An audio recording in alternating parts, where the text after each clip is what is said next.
From Hebron Archives, Sharing God's Secrets. One of God's faithful servants, Brother Bakht Singh, shares what the Lord revealed to him, divine secrets whispered through prayer and obedience.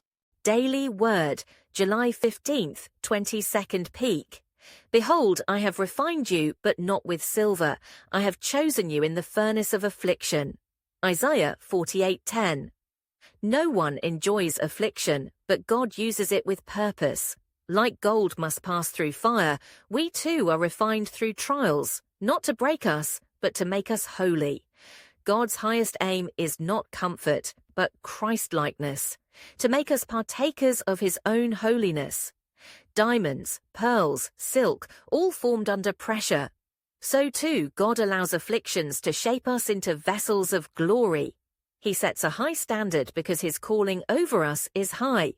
Even Paul, the mighty apostle, was shaped in the fires of suffering.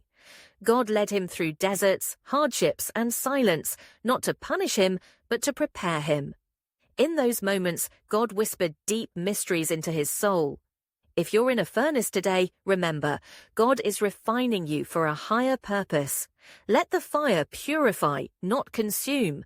Watch Mount Zion for more life-changing truths. Like, share, and subscribe to fuel your faith daily.